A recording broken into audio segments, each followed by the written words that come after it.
First of all, let me express my gratitude to all of you for coming to this extraordinary meeting. It's the first time in the 9.5 years that I have been president here that I have called for a meeting of this type.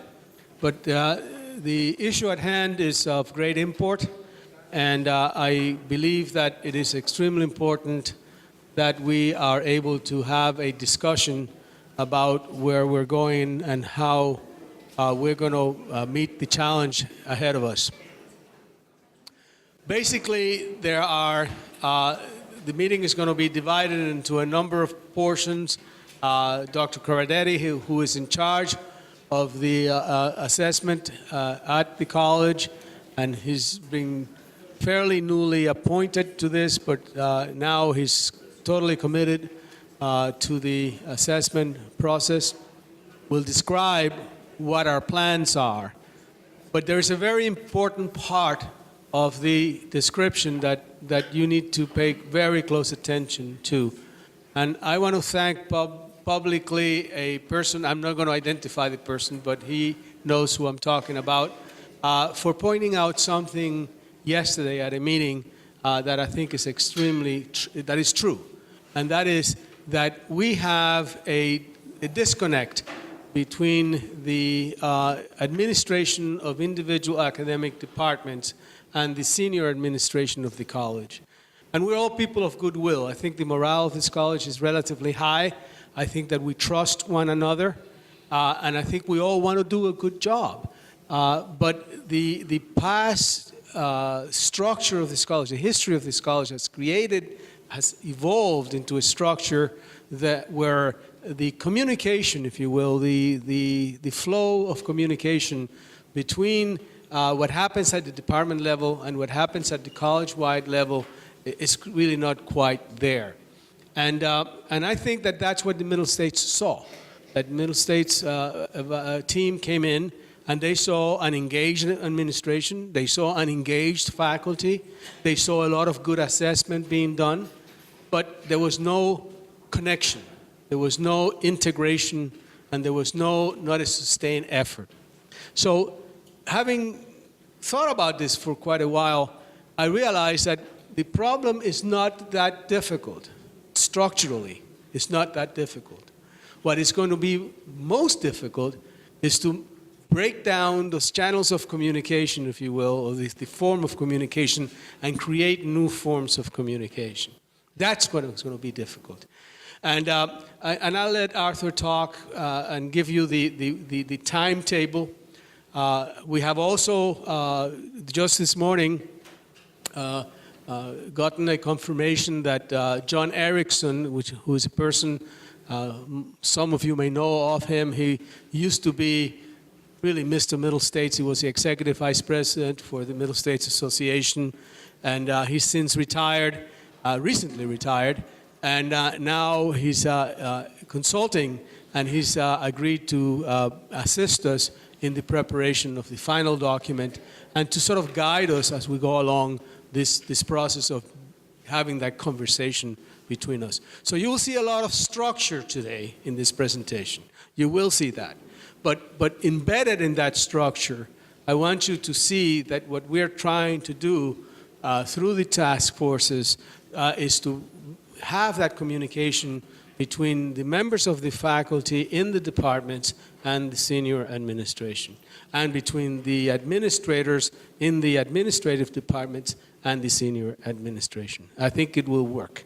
So it is with excitement, it is with hope, it is with enthusiasm that I introduce to you Arthur Corradetti, who is the person in charge of this process. Arthur? Good afternoon, and thank you for coming today. The topic of today's presentation is Assessment at Queensborough Community College, Institutional Effectiveness Through Collaboration. And I think in building on what the President has already said, one of the themes that I'd like to raise today is the idea of collaboration, which entails this higher level of communication among the divisions, among the departments, across campus, in a way that can enable us to do what we need to do. The purpose of today's presentation is more or less, in very broad strokes, to talk about where we are now, where we need to go, and how we are going to get there. And before I go into that with any real depth, I'd like to discuss exactly why we were here, the reason, and exactly what assessment is. When we talk about assessment, what are we talking about? And of course, the context is the Middle States reaccreditation that we've gone through, and in some ways we are still going through. The campus collaborated on a self-study last year. It was completed in January, February. It was submitted to the team. The team visited in April. And in June, there was the decision of the Middle States Commission. And what it amounts to is that we do comply with the 14 standards of the Commission, but for two standards, 7 and 14, particularly 14, we have a kind of provisional compliance. That is, we are complying, but there is the threat that we will fall out of compliance if we don't take certain steps. And today is kind of the first major step to address that provisional compliance. The findings of the Middle States Commission are above on the screen, and what they've asked is for a monitoring report that we have to submit a year from now. A staff visit was directed, and of course we had that. That was on October 6th. We had a staff visit from a Middle States commissioner, a vice president for the Middle States, who met with a number of constituencies on campus and pretty much reiterated the directives that you see above and gave us some guidance about how we should prepare for the monitoring report. There are 4 directives from the Middle States Commission: implementation of comprehensive, integrated, and sustained processes, implementation of comprehensive and integrated sustained processes to assess the achievement of student learning outcomes at the course, program, and institutional levels, evidence of adequate institutional support for and faculty leadership in the assessment of student learning, and steps taken to promote a culture in which assessment is understood and valued, etc. As you can see, 3 out of the 4 directives have to do with Standard 14, and Standard 14 is the assessment of student learning. So the primary emphasis on our efforts from here need to be directed toward this emphasis. In terms of institutional assessment, they found less to address, and in many ways we have very strong institutional assessment for all kinds of reasons. The main thrust of the directives has to do with the assessment of student learning, student outcomes. So the mandate boils down to this, I think, that we should implement comprehensive, integrated, and sustained processes to assess at all levels, provide the institutional support and leadership to enable these processes, and promote a culture in which assessment is clearly understood, recognized, and rewarded. And what today's presentation is meant to do is to kind of map out a broad path toward achieving these goals. I think that when we look at the final phrase of the statement, promote a culture in which assessment is clearly understood, recognized, and rewarded, I think the word that most stands out and which I think most needs to be addressed, and I think it addresses very much to the point the President's opening remarks, is the idea of understanding. Because I think if there's one thing that we lack across campus in a very substantive way is an understanding of assessment. It varies inconsistently across departments and across offices and across campus. And I think what's important is that over the next months, as we begin to tackle this issue and work with it, that understanding grows and increases, and that we come as a campus to understand what we really mean when we say we are assessing. What does that mean at every level? For a faculty member, for an administrator in an office, for a staff member in an office. What does assessment mean?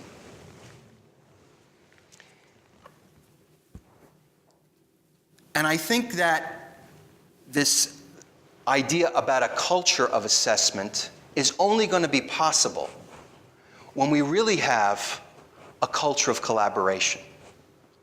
Collaboration not only within the departments, which presumably is happening, but across departments and across academies and across campus. I think that it's important that we develop a culture of collaboration in which then assessment is a valued component. So to me, it's not so much an emphasis on developing a culture of assessment, it's developing a culture of collaboration in which assessment becomes a critical component, among other components, because that is not the only thing that we do.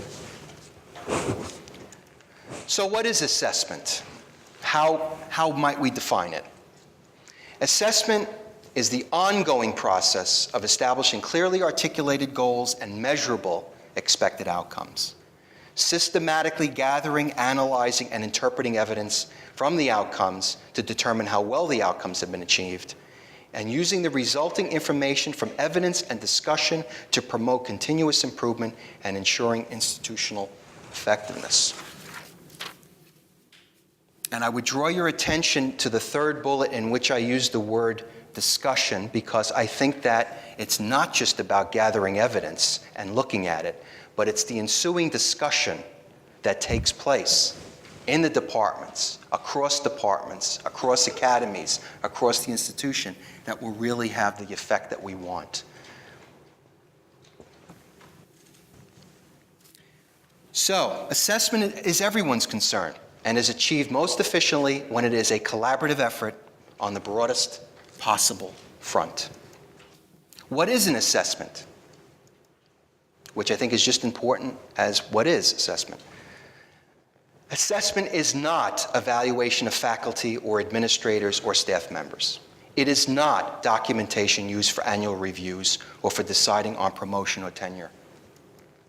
In fact, it is unethical to use assessment results for the purposes of faculty, administrative, or staff evaluation.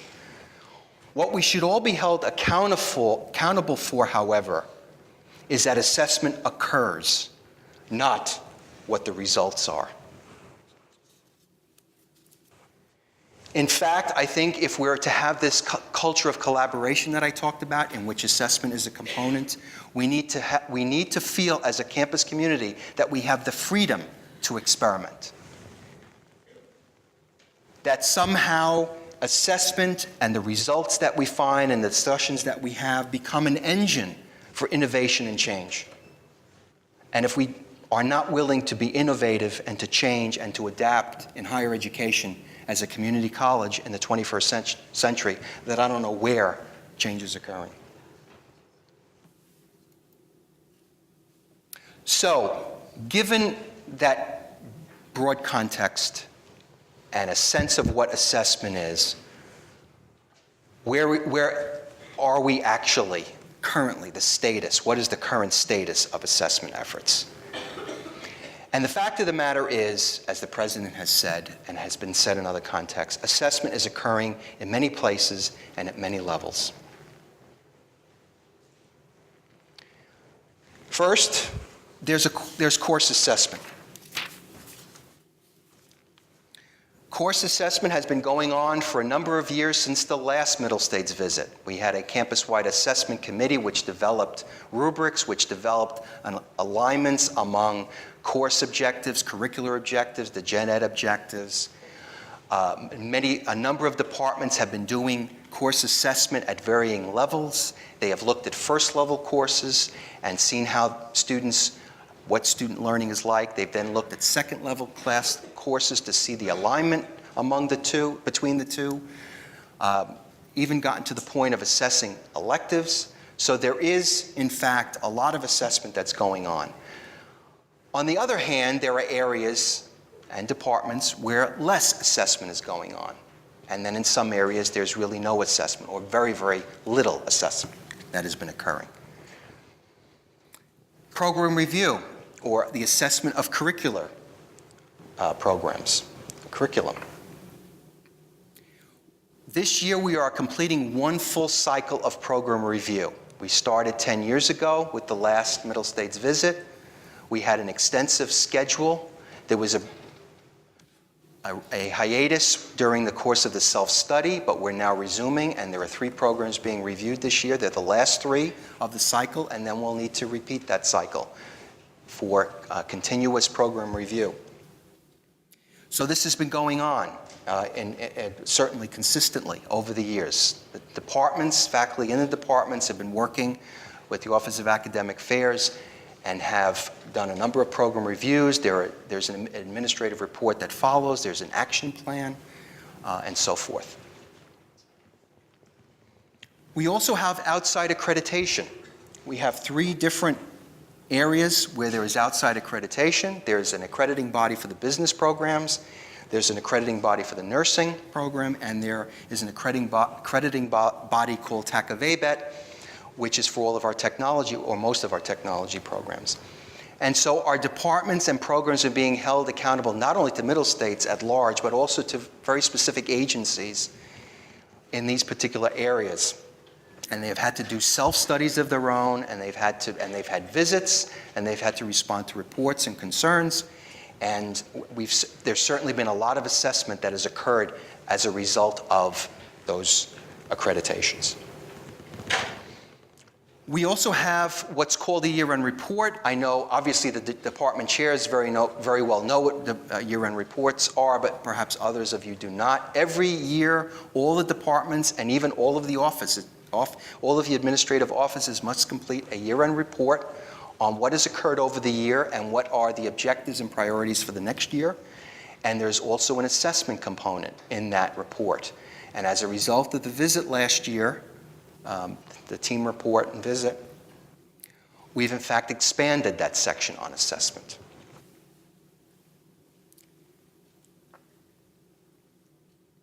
There's also an assessment website, which is currently on the Academic Affairs website, and I'm in the process of completely revising it.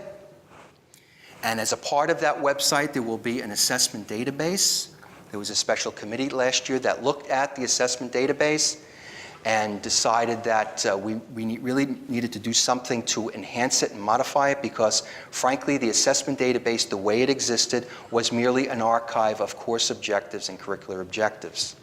What it will be now is not only that, but also an archive of assessments that departments have done at the course level. And anyone will be able to go to the website and look at any one course and find the assessments that have been done in those courses.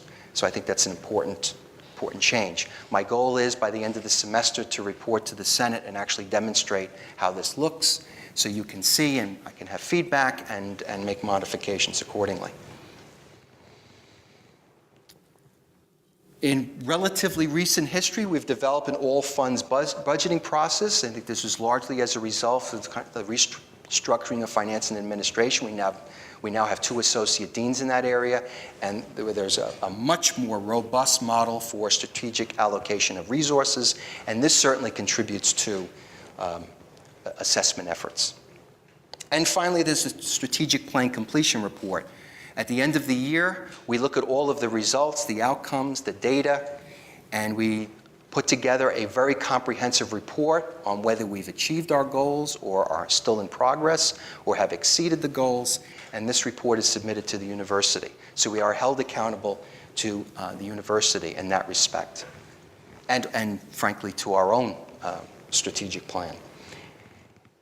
And one of the very nice results that we've only just recently heard of is that we have been placed in the first quintile of all colleges in the university in terms of meeting our strategic plan goals. So it is quite an accomplishment. So we obviously are doing outstanding work. All of which is to say that we have much to celebrate. If anything, we should decide as a community on more public forums in which to recognize and reaffirm these assessment efforts.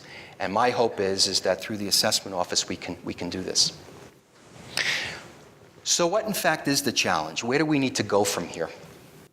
It is obvious that assessment has been occurring and continues to occur on this campus.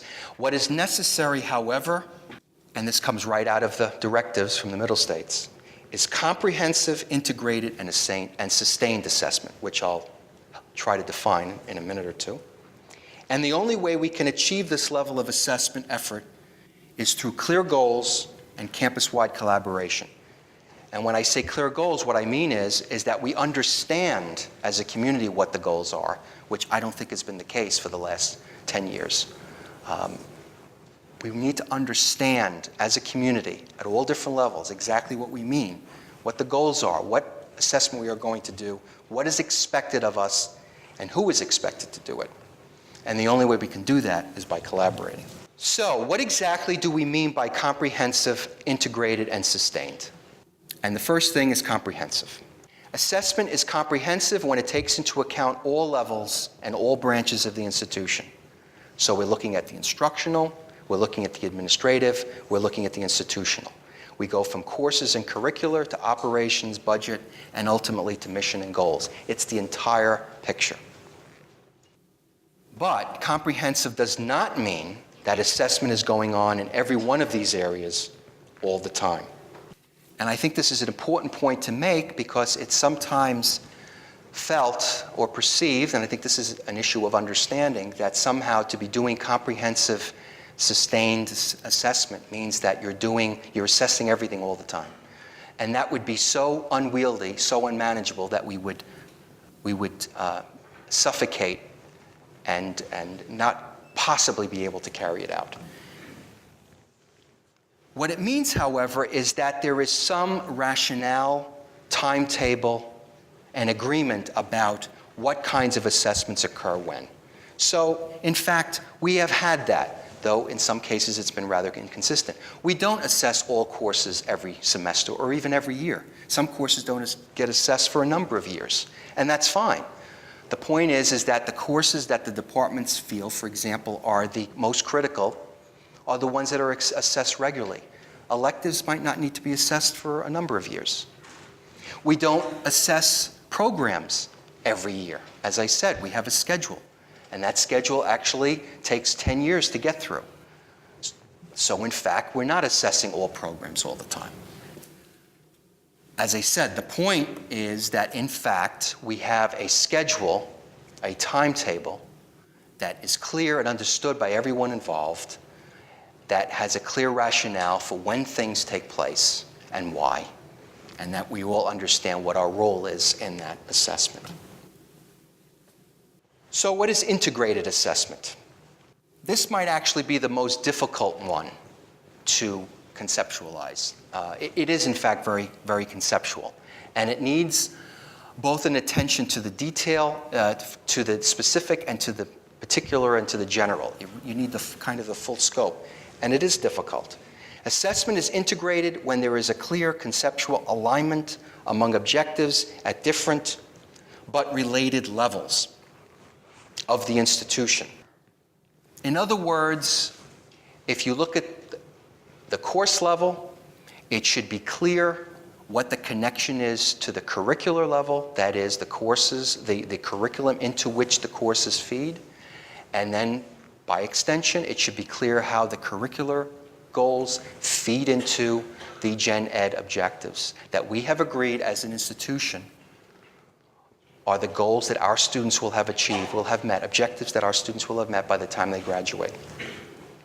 And alternatively, administrative goals in any one office or division should be consonant with the corresponding strategic planning goals for that division.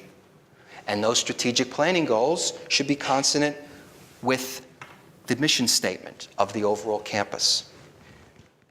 So whether we begin at the top, at the mission, down through the education, general education goals, down through the curriculum, down to the course, there should be alignment, or whether we go up from the course level.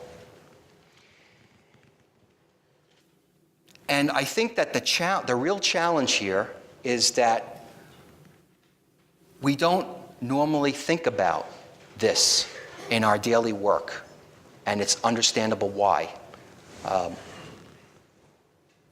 When you're teaching a course, for example, you're not always thinking about the big picture. You're thinking about your course. You have certain course objectives. You have certain material you want to cover. You want to ensure that students learn. You want to give them every opportunity to learn. You want to give them every opportunity to succeed. It's not always the case that you're thinking about the curricula or curriculum that your course might feed into, and you might not always be thinking about the gen ed objectives that your students ultimately are going to have to satisfy. But I think, frankly, in the spirit of collaboration in which all of us are in this together, we're frankly going to have to start thinking about this. We can't ignore it. We have to think both locally and globally on campus. Where do we fit in what we do, and how does that fit into the larger picture? So what is sustained assessment? The final item in the Middle States Directive. Assessment is sustained when the institution at each level has agreed on a timetable for the assessment that occurs at each level. And I, in some ways, discussed that already when I talked about comprehensive.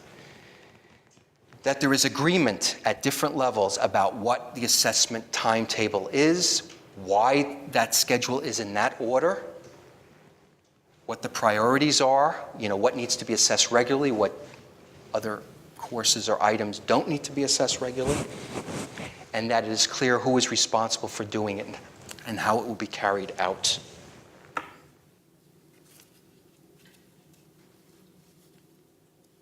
So I think ultimately what this boils down to is we can succeed if we can understand what we need to do, understand the goals that we need to meet, and be clear that we all in some way are accountable for the direction that we're going to take. So where do we need to go? And what I'd like to do is I'd like to articulate several goals that in many ways close the gaps of processes that are already in place. So in many ways it echoes what the President said at the outset. We are doing a number of things. We're doing a lot of things. It's not always clear how they are connected, how they are integrated. And so the hope is that by meeting some of these goals, we can actually integrate better and make it work. So the first is course assessment. And here, very clearly, I think it is important that at every department level, we can come to an agreement about a schedule of courses that will be assessed. What comes first, what comes second, what comes third, what needs to be assessed regularly, what not. And that it is very clear how this will be carried out. The assessment office should provide support to do this, which could mean resources, materials, workshops, hands-on efforts in which we sit down and try to figure out how to do this. But ultimately, in terms of course assessment, it has to take place in the classroom. It is something that takes place in the classroom.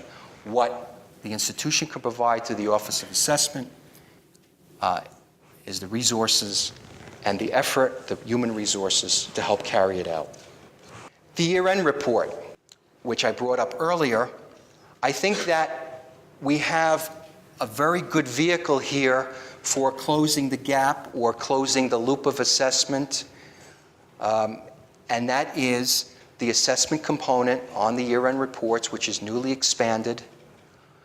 The real challenge is going to be that those reports are in fact substantive. They are reflective of the work that has occurred in the departments. They're documented in the reports.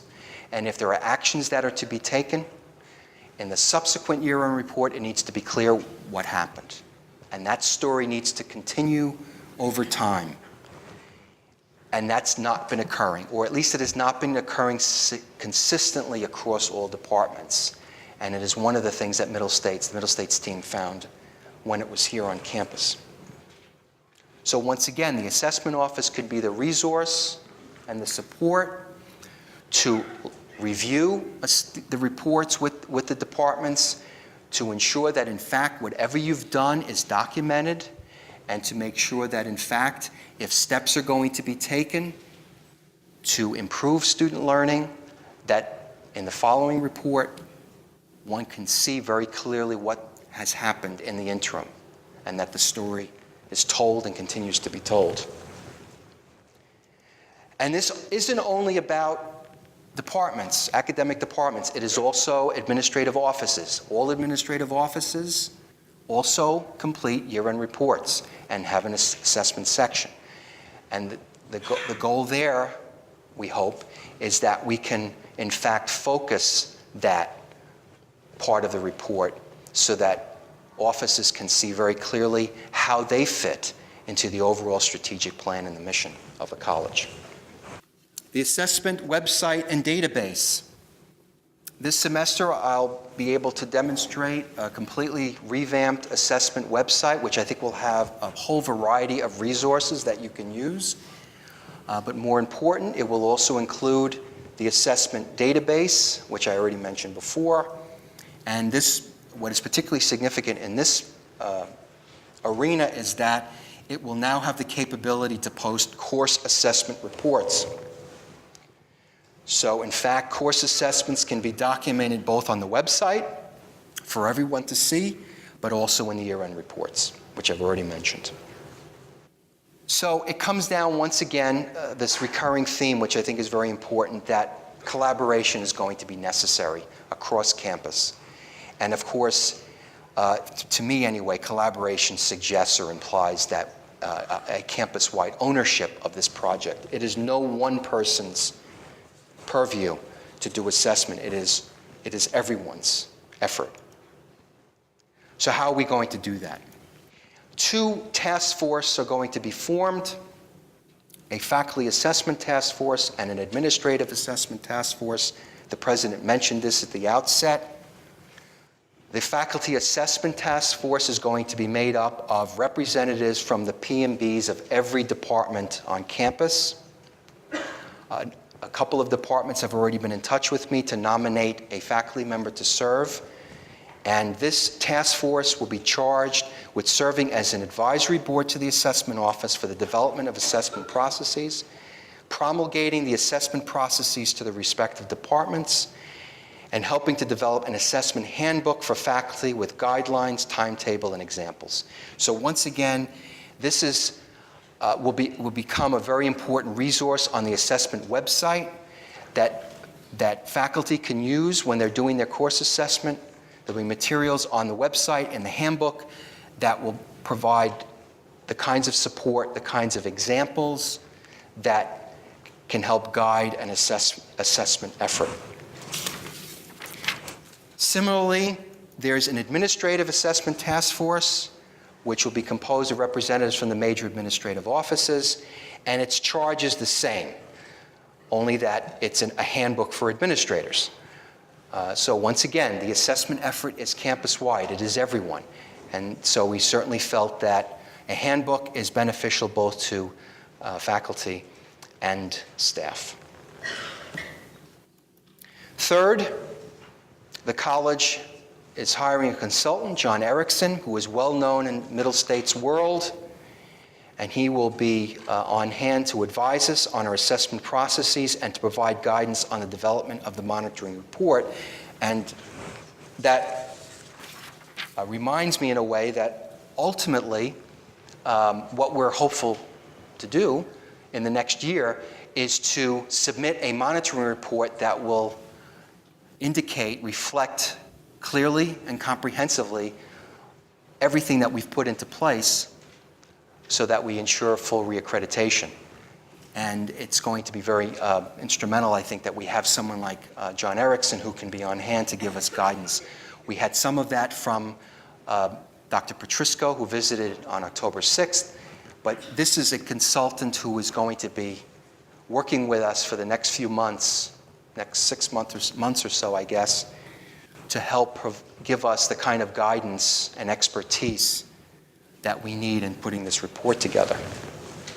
So I've already mentioned this, an assessment handbook will be developed, and this will be it'll either be one handbook which has both the faculty and administrative side, or it will be two separate handbooks. We'll just have to see how that works out, but in either case, there will be a handbook available that we can all use to help with our assessment efforts. Finally, to ensure the success of this, recognition and reward of assessment efforts will be essential. And in many ways, this also echoes the idea of collaboration, that we're all collaborating, working together, and also mutually recognizing and rewarding one another for efforts. And they could very well be any or all of the following: incorporating assessment into the interviewing and hiring conversation, expanded new faculty orientation sessions on assessment, and this in fact is already occurring, ongoing faculty development sessions in support of assessment efforts, recognition of assessment work as a part of teaching in college and departmental service, college-wide annual forums that celebrate assessment of all kinds.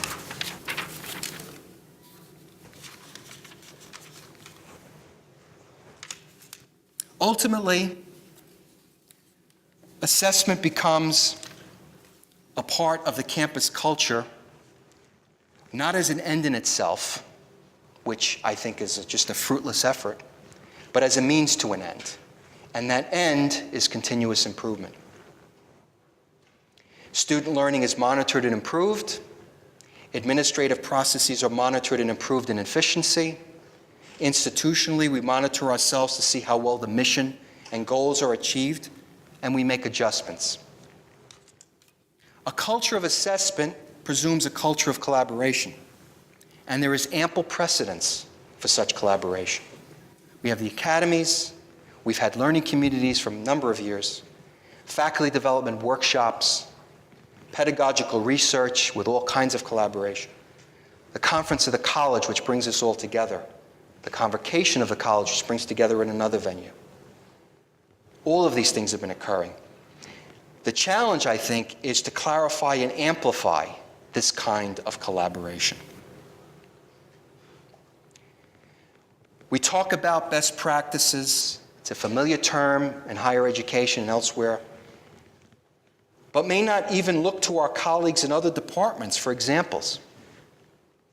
We can do this about our teaching, and I'm sure we can do it also about assessment.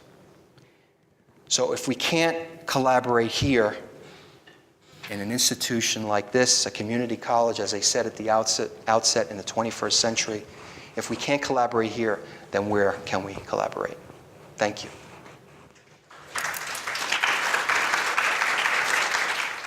If anyone just wishes to raise a hand and ask a question, please do. This is an open forum now. Yes, Alex. A long speech here, but I'll try to condense it.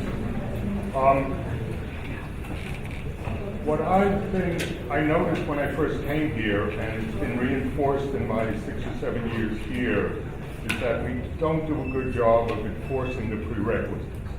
This is a school that gathers students from all over the world at all stages in their lives, with different languages, different nationalities, different school systems, and cultures.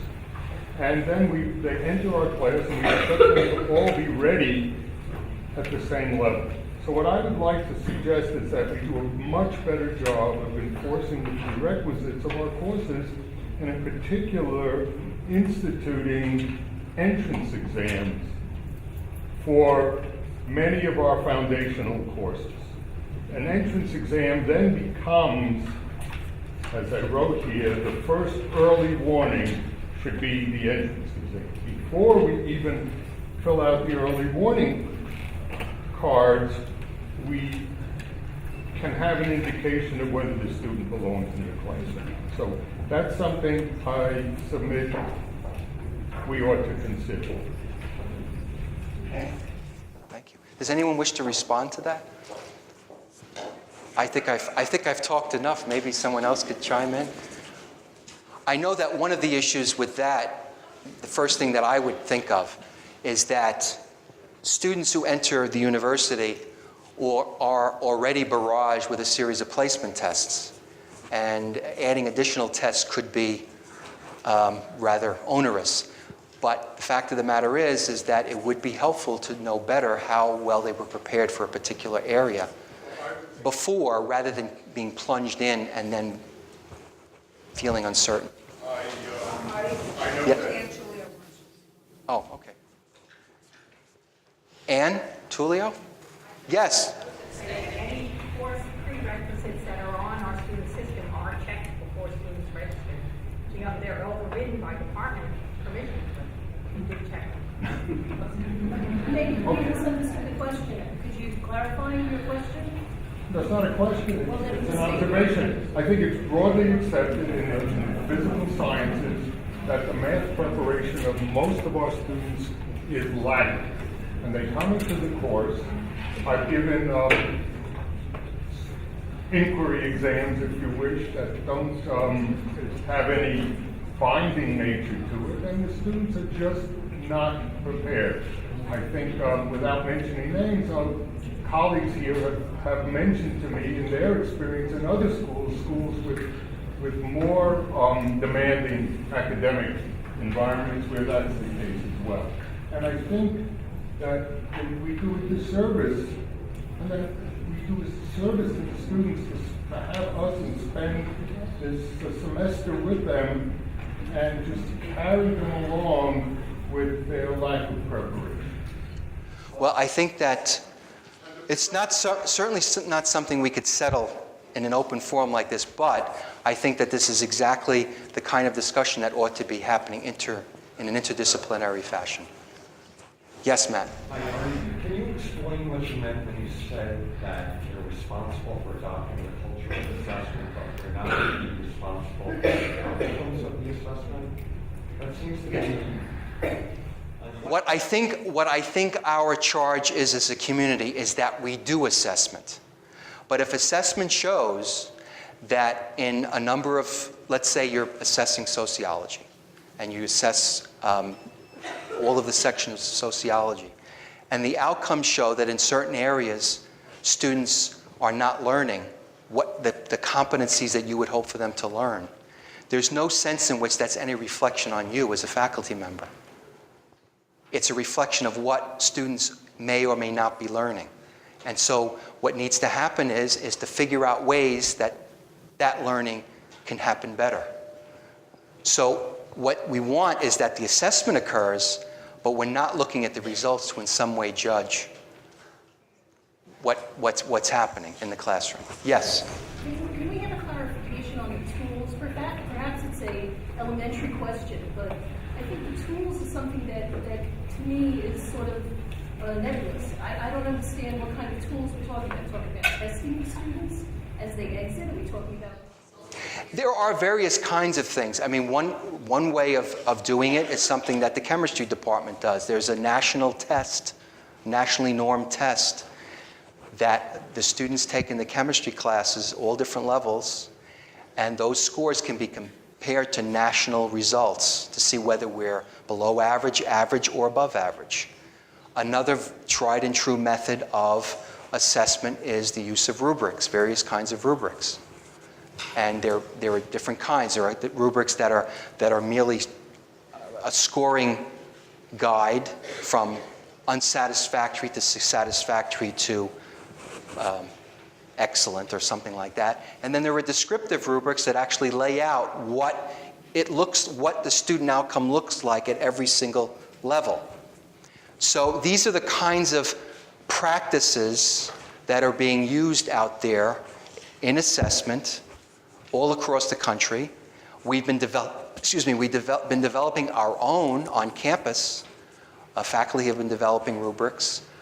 We've made use of the CPE rubric, which is something that's been in existence for over 10 years, and about 10 years now.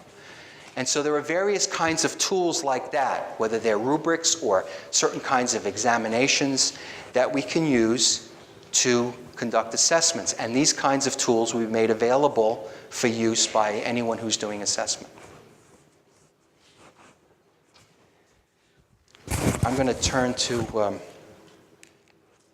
the ones that have been given to me.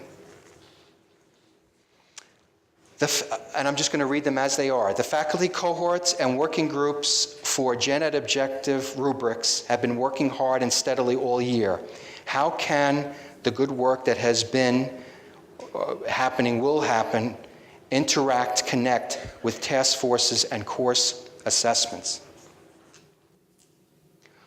I think that the assessment work that's been going on in the freshman academies, which involves faculty developing rubrics, cross-cutting rubrics with the Gen Ed objectives, can help assessment in every department. There's representation in the faculty cohorts of, I think, just about all departments.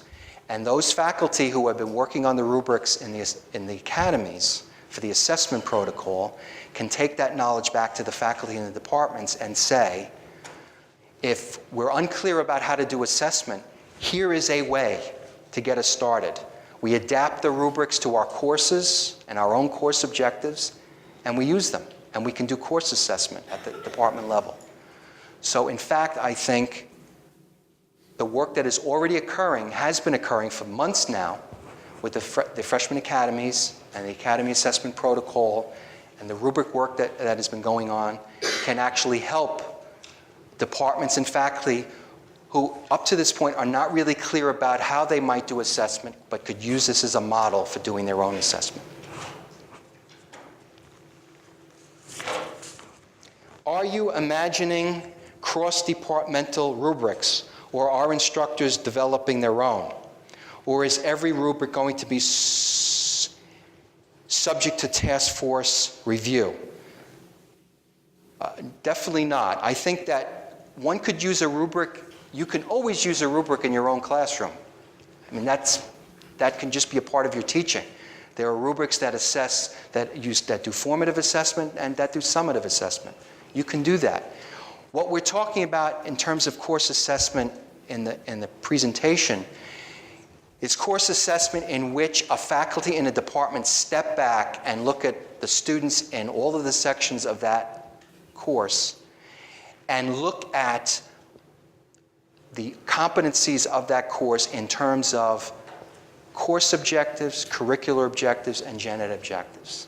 They step back and get a kind of bird's eye view of how the course fits into a larger picture and how well students are learning and being prepared to make that development through the curriculum.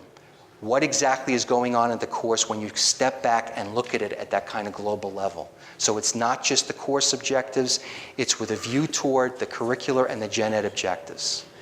And that kind of assessment is a kind of more institutionalized assessment, a more departmental-wide assessment in which you're not focusing in on any one section.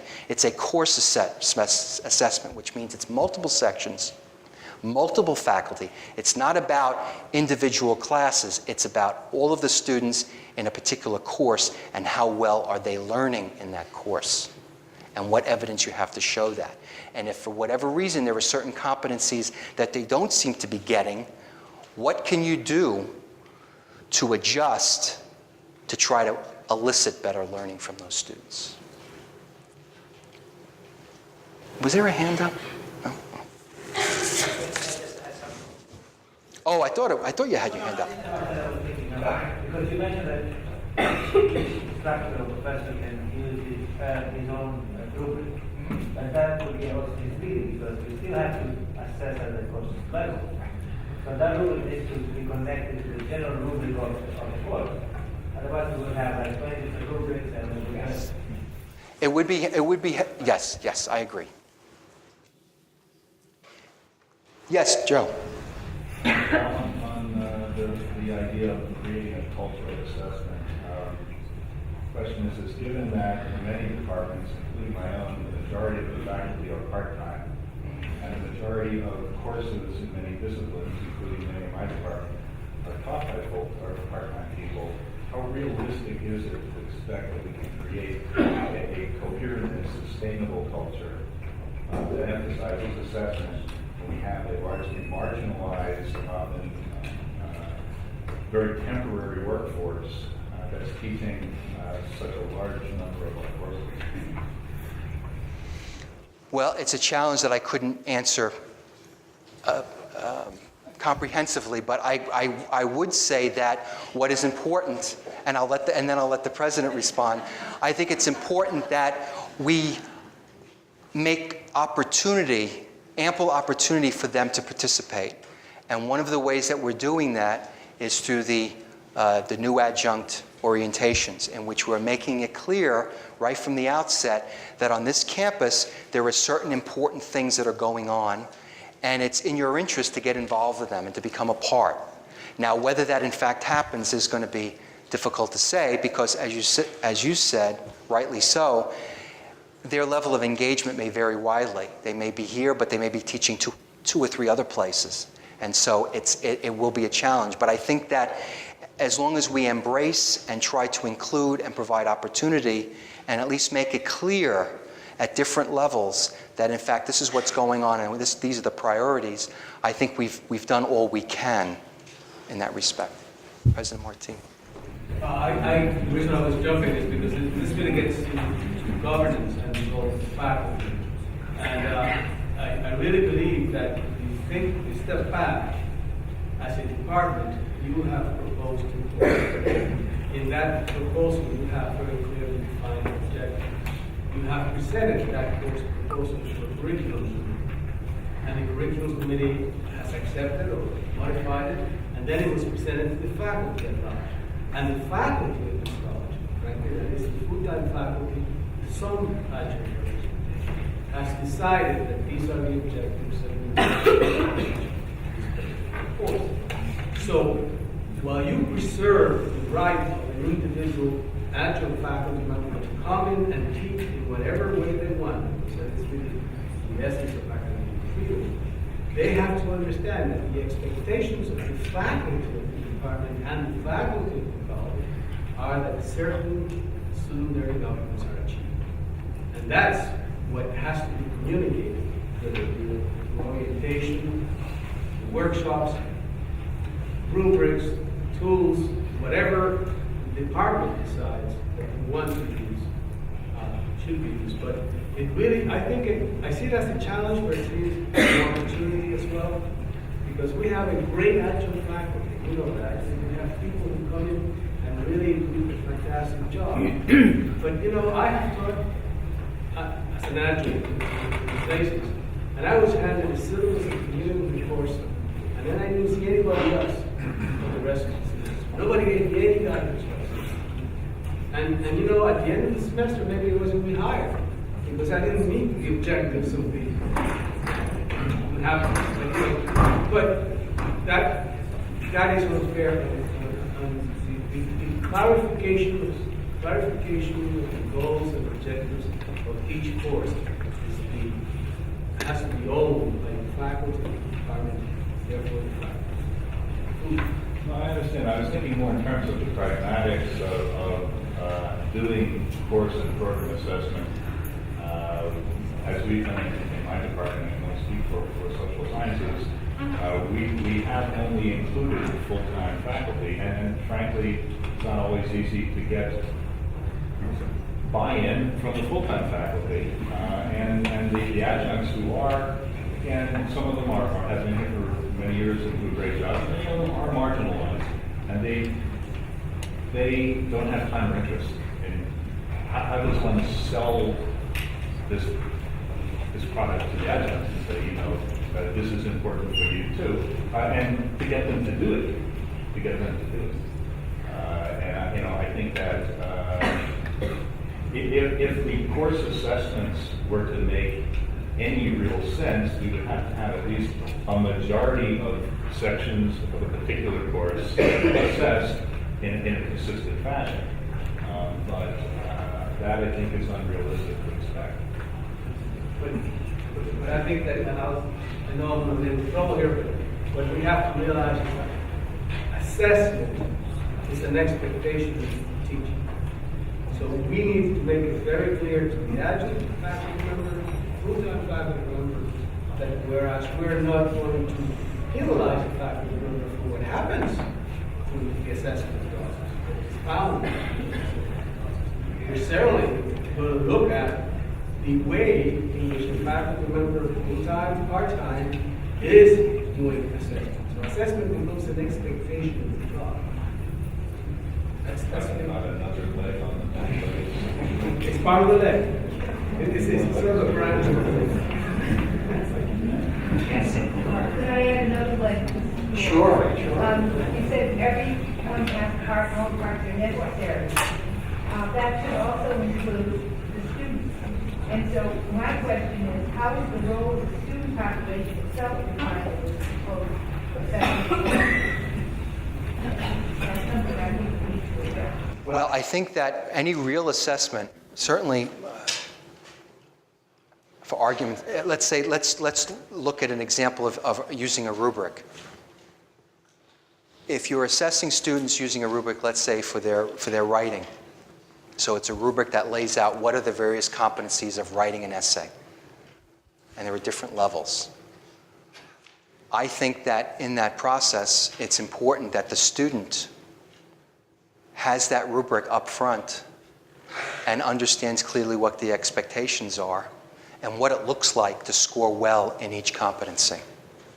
That it's not just about the faculty having the rubric and doing some kind of mysterious scoring behind the scenes, but that the student actually has a rubric in front of him or herself saying, this is what is expected, and this is what looks like a good paper versus an excellent paper in all different facets, so that it's clear, so that a student becomes a partner in that process of how the learning occurs and what is expected of that student. Now, another side of it might be, and I'm not sure if this is what you were getting at, we may want on these groups some kind of consultation with students where students have a voice and can maybe bring some input. I don't know, that's something we could decide. In many things that we do in fact have student representation. All of the Senate committees have student representation. And so whatever we do, we're always thinking about, well, what does it look like from the student side? Maybe assessment should do the same thing, and that in some way, in the various groups that we construct, we should build in some kind of student representation. They might not have to be there all the time that the groups meet, but at least for part of the time they should have an input. And maybe that input can help us to do better assessment. And it's a thought. I'm not sure if that's what you were getting at, but... My thought is really, because all the assessment involves students, how do we get them involved in a constructive way that will help them as well as ourselves, and not be viewed as, who's being judged and who's not. I mean, the students feel they're being judged when they're being assessed. Well, I think in any course, that's going to be natural. They do get a grade, and it's an assessment.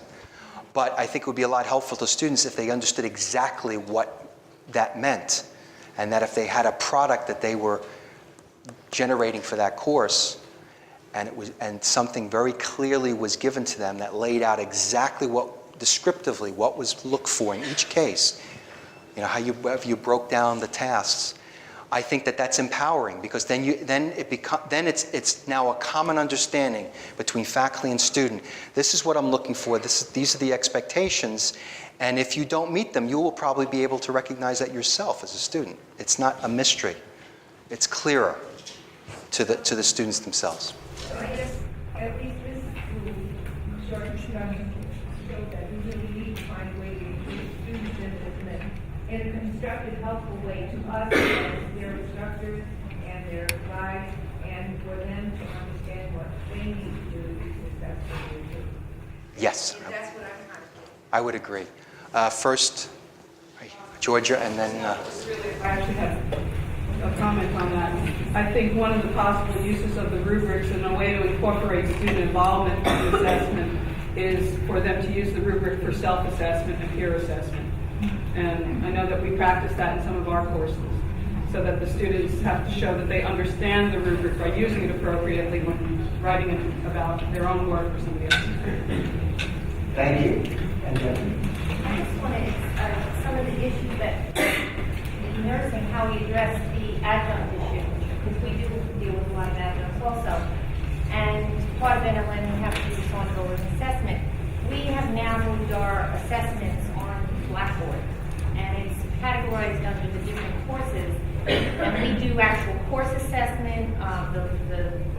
extra part of it, and we do facility assessment. So there's different aspects of assessment that we are accountable for with NON. And it's worked very, very well, because the students are very comfortable with going online, and we do get a very good response rate. One of the ways we do it is that prior to we submitting their final grades, they need to go and complete this. And we've had great cooperation with academic Initially, center. initially, we just got the whole IT. class in. It's great. And said, okay, now before class, let's do the assessment. And we're getting great We kind of data. had a captive audience. They do their assessment, and then when you're finished, we go to class. I mean, we really are getting great data. Now we're getting such great data, it's now how do we manage that, and we're now putting together a process, a plan, a timetable, where all this data is now being compiled into a document and a report, and then going to be presented to the faculty, and we're having workshops that are just dedicated to the analysis and discussion of the data. And then in those reports, then as a follow-up to that workshop, the comments will be put in on how we're going to address these issues. And then that report is going to become an ongoing thing with its accountability in the next report on what we said we were going to do, and then feed in. So this is a very, I'm one of the people involved with this, and it's been a tremendous undertaking. It's interesting, but also, to do it thoroughly, we're trying to do in both directions, from a course level, and then bringing it up and bringing in the goals of the college, and bringing and merging it. So it's hours of intensive work that is going into this, but with the outcome that I see that you're trying to achieve in terms of course assessment, but it is doable, and my message to all of you is that through the processes we have found that using online Blackboard is a tremendous benefit, because we used to do paper and pencil, and so that was very time consuming, but the data that we're getting is terrific, and IT and academic computing staff has been fabulous in helping us with this. But again, there's glitches, and then you find out, and then you fix the glitches, so it's not a real smooth transition, but we're getting there. Thank you. I think that very much echoes what I had said in the presentation, that we should be collaborating more. We can learn a lot from our colleagues right in other departments. We talk about best practices. We don't have to go to a conference. We can do best practices right here and learn from each other. How is the college's budgetary process integrated with the stated needs of academic programs or departments as determined by assessment, program review, year-end report, etc.? Does a budget person want to try? Ultimately, responsible for budget. Assessment is part of teaching. And when we're talking about teaching, we're talking about providing the tools that are necessary to do what we say we're doing. So clearly, there will be a connection between assessment needs for assessment and the budget. That connection is already there. The departments do their famous templates, and in the templates they put their desires for the following year, their needs. And those needs then are put together into a college-wide budget. So that's the mechanism for incorporating the needs that develop the development of the process for assessment. It's already there in the budget. So the answer is yes. Just in relation to academic program review, I can think of a number of examples in which a need was identified in the program review. For instance, the lab in the foreign languages department was identified as a great need, and we were able, took a little bit of time, but we were able, through contact funding, we said, okay, this was an identified need, we will spend that bunch of money on creating that lab. That's one thing we did. We did the fine and performing arts, now visual and performing arts review, There was a lot of need expressed. Some of that was taken, there was a situation with the theater that was taken care of, I believe. There was some money that came for equipment that we were able to use quickly because those things had been identified there. And there are a number of other examples, and that's, it provides a rational way of selecting what you're going to fund. And of course, there's always a very long list of needs. I would also add to that in the LA1 program review of some years ago, in the section on priorities for the future, there were a number of elements. I was just looking at it recently. There were a number of elements that were in many ways anticipatory of the freshman academies that now exists. So my guess is that in some way, various kinds of thinking across campus in terms of the departments that were involved in that program review fed into the report. They coalesced around certain ideas like academies and cornerstone courses and e-portfolio and so on. And then subsequent to that have taken on a completely other life as full-blown academies. So I think there really is a story that can be told from year-end reports to program reviews and on that shows that we look and we discuss and we come up with ideas that in some way affect us and lead to developments on campus. This question is addressed specifically to offices on campus rather than departments, and it says what guidelines for goals, what data to collect, how to assess. And I think that this really is going to be the job of that second task force, the Administrative Assessment Task Force. What we have now is the requirement that every single office on campus just about submits a year-end report. We may want to revisit that. Would it make more sense that that's all information fed into certain offices and they submitted reports and that it was clear exactly what they were looking at, what they needed to assess, what their strategic planning goals were, and so on. This is something I think that the task force actually will better address. And I think it is something that warrants discussion, so it's certainly not something that can be addressed immediately.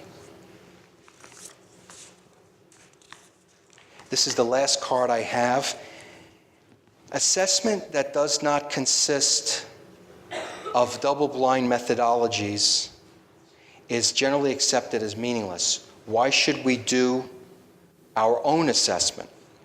That's question one. Question two, what, if anything, did Middle State say about the multitudes of our students who are improperly placed based on CUNY guidelines? And three, will those assessment committees receive reduced course load? If not, why not? Oh, there's a fourth too. Isn't the hiring of John Erickson, it looks like heretical, but yeah, I guess it's heretical. Wow, we're really getting serious here at this meeting. Middle States can make recommendations, and those making them can resign and then get employment as advisors.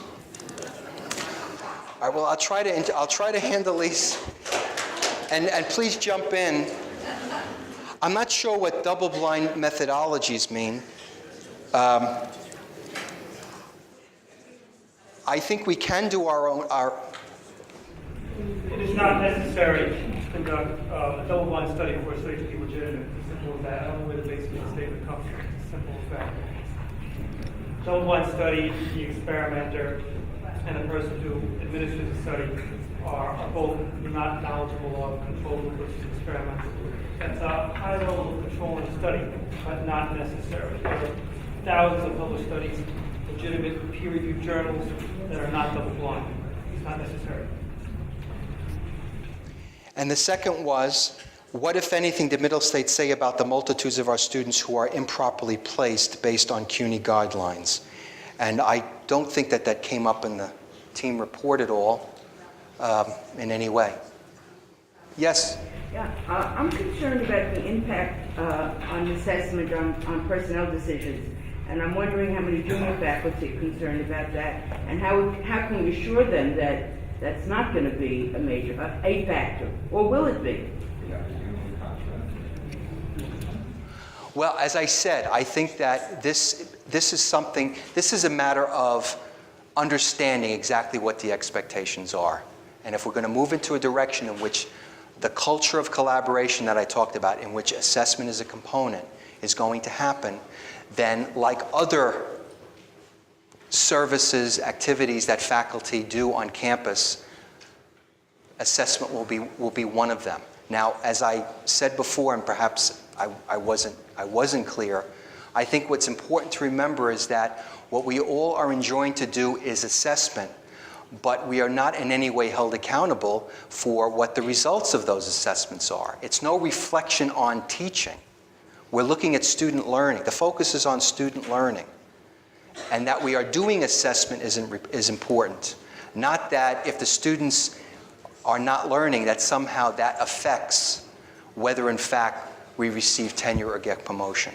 The important thing is that we do assessment. And that's why I talked about experimentation. I think it's important that we do experiment. And very often when you do experiments, they fail. And we shouldn't be punished for doing experiments that might not work. I mean, that's the whole point of innovation. Try things out. Some work, some don't.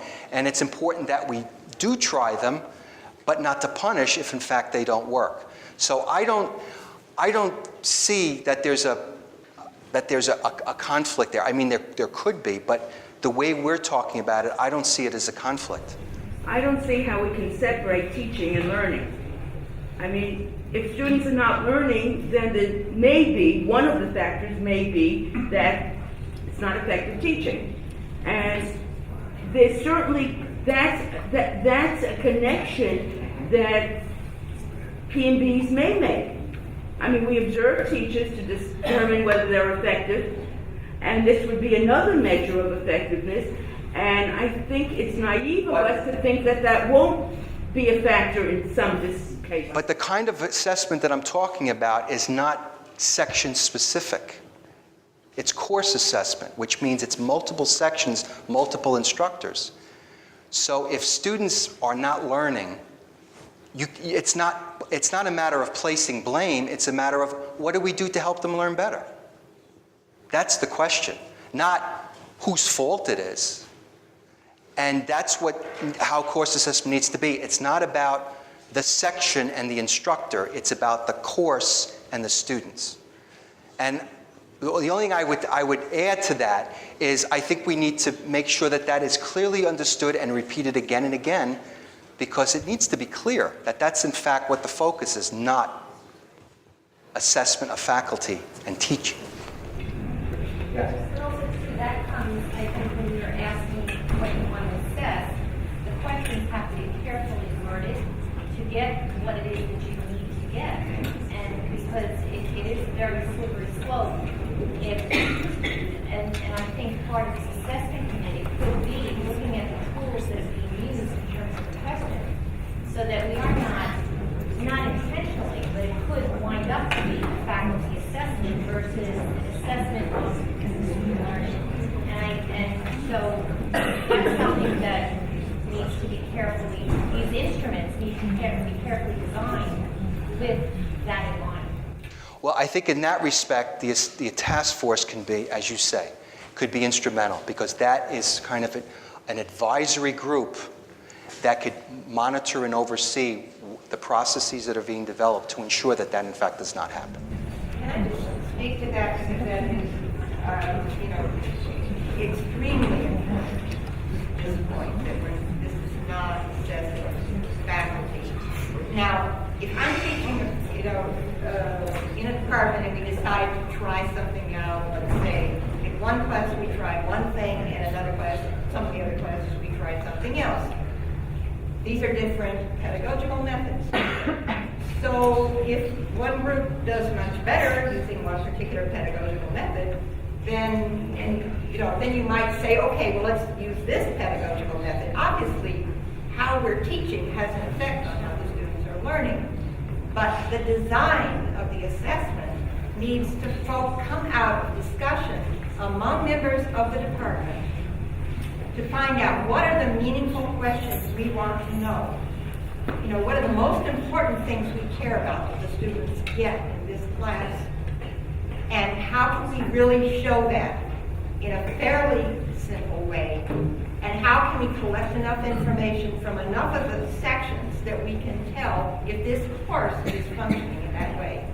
And it's the responsibility of everyone who's working on those assessment designs to make sure that they're not focused on individual instructors, to make sure that the learning, you know, what the students are learning in a course is what you're going after. Question 3 on the list here. Will those on the assessment committees receive reduced course load? If not, why not? And I'm not sure how to answer that. I don't think that's been discussed, and it certainly couldn't be established here. We haven't, I mean, it's a good question, and it's one that will need to be addressed. Yes? I fully support at least 20 faculty. The reason I say that is I'm actively involved in the nursing department, as I said. It is the hours involved with this, to do it properly, to do it thoroughly, and to do it fairly is enormous. And I'm assuming some of the faculty that are going to be involved with this might be junior faculty that may not understand the college as a whole. And this process, it seems, you want to pull all the components of the college together in terms of aligning it with the mission, with the college's goals, with the courses, to the course objectives, and all the way down. That is a huge amount of time, and I applaud this that we are finding out this stage in the college. This is great because we're doing a lot of great work here, and assessment is very important. And to that, for whatever it's worth, I am just supporting the need to support faculty so that it's done properly and done well, that there is recognition not only in terms of promotion and so on, but also in terms of time and commitment of time, because this is a very, very important thing for the college and important most for the students, that we are actually helping them attain the goals that they came to this college to achieve. And that's how serious this is. So for that, that's why I am in full support of a recognition in terms of time. Thank you, Bob. Yeah, I'd like to go back just for a moment to the previous question that was raised about judging the faculty through assessment. It seems to me that there's a gray area where academic freedom will meet assessment. And the concern may be in the classroom of if there is feedback from an assessment, how does that going to impact what I do in the classroom? And it seems to me that that's a natural outcome from two conflicting notions, which is one of the opportunity to experiment and to vary and to try things and fail, and the other looking to identify success and then replicating that wherever possible in a way with a certain kind of consistency. So it seems to me that it might be useful if the faculty and the college generally established a boundary that where academic freedom will meet assessment, so that it's clearly stated and agreed upon in some way, and that can be referred to and in a sense make people feel comfortable that there's a certain point that it won't go, even though we say there is. It might be helpful to lay that out at some point, a policy on academic. I know the hours are getting late, but I'd like to address that. I also want to address points which I think were very well taken. To me, that's where ownership of the course comes in. And if the faculty of the department is the one who clearly understands that they own the course and the will and responsibility of student learning in that course, then I think those boundaries are very clearly established. Because, as you know, it is the faculty of the department that creates the expectations. You all get together and say, these are the objectives of this course. And if somebody's not meeting the objectives of the course, gap. But measuring it is extremely important. What we need to protect ourselves against, and I'm saying that I hope that it's being recorded, so let's make certain that we keep it for posterity. What you need to protect against is an administrator, and Judy's still here, an administrator misusing this process for evaluation. Okay? And 10 years from now, 15 years from now, there's a new president, a new dean, and suddenly this process is there. Now is when we have to create the structure that can't be changed, the structure that will protect the faculty from possible misuse. And I know the union is there, I know the union is bigger. Judy's not going to be here 15 years from now, maybe. 2 years, probably be here. But what I'm trying to say is we have a responsibility, not only for our students, for ourselves, for the middle states, but we have a responsibility to ensure that we create a process that really is based on course assessment at the departmental level, that course is then tied to the program and institution. That's where the boundary is.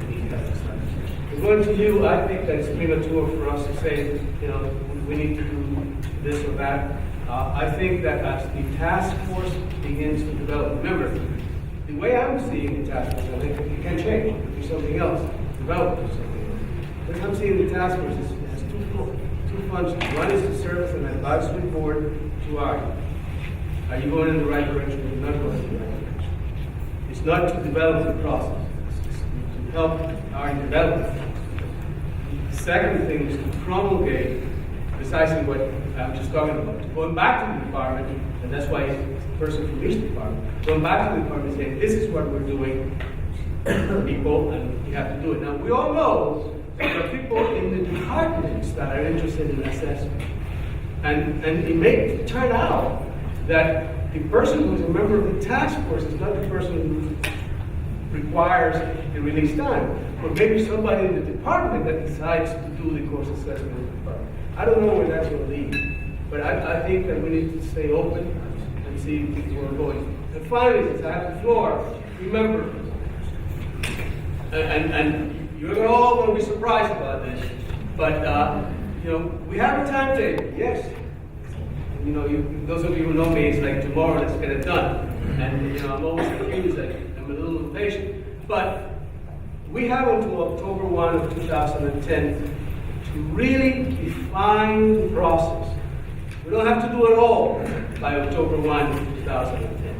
What we need to do, Bob, is we need to create that structure, vet it through all of the processes here, to make certain that we're all in agreement with that structure, and then begin the process of implementing. So, if the Middle States is not satisfied by October 1, 2010, that we've made sufficient progress, we'll live with those consequences. I think it's much more important that we have a structure that is meaningful. And I really see this as an opportunity.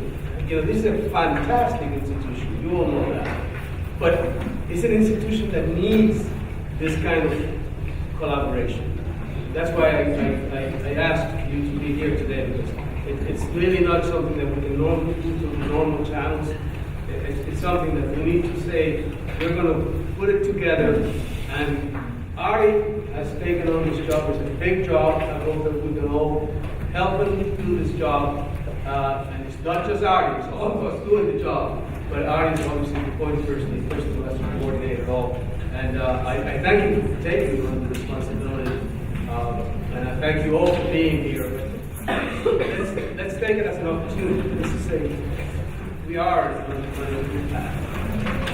I just wanted to get to number 4. I didn't want this person to feel I had left it out. And actually, I figured out that it's not heretical. It's unethical. Isn't the hiring of John Erickson unethical? Middle states can make recommendations, and those making them can resign and then get employment as advisors. And I don't, yes, do you want to address that, Karen? Well, yeah, I can think of a bunch of people in our governing bodies higher up who retired early, right? Before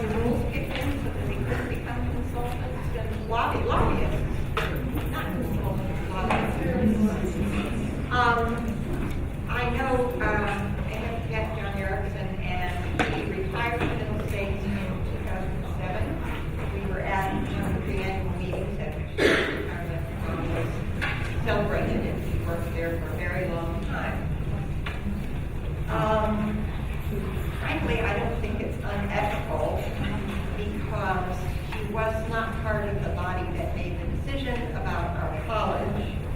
He's very experienced, and it's helpful for us to have somebody come from outside who's familiar with the rules and thinking of bodies. So I think it's a practical decision. It's helpful. Now, in terms of unethical, if it's unethical, I don't think it's at all unethical for us to hire somebody who gives good advice. You know. I think it's the last question since we're pretty much out of time. Phil? Can we deal with the outcomes here? I'm glad that the accent's on the process and not the result. But if we go to Professor Flampo's original issue, it is true, as our president tells us, that we own our courses. But in our 50th anniversary year, we realized the overwhelming majority we inherited from a time in the past when students came to this college with a different background. Some may be better, some may be worse.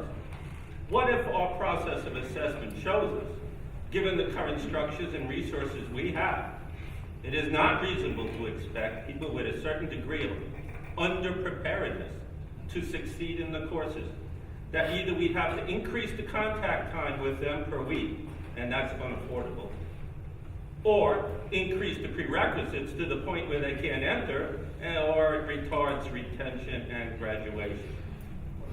Are we prepared to deal with that? Or is the underlying assumption here is that the outcome of assessment will always indicate what more we can do to keep improving the rate of success as if 100% is achievable? Well, maybe it is. I don't know. It's maybe just an assumption that we have a continuing process of accelerating outcome progress to 100%. That's not proven. That's not established anywhere. And I have to say, in my 38 years here, like it or not, being honest, there are a lot of folks I meet in the faculty who think pretty much for some of the people we have, the likelihood of them getting through the program are extremely remote, without a whole lot of attention and support that this system has never provided to the people who come into us through opening the doors. I'm not sure I remember what the question was in there. I have to say. No.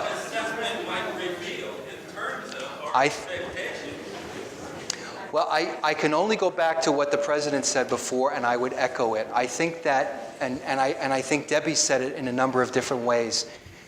The assessment that takes place at the department level is an assessment that is designed by the faculty in that department.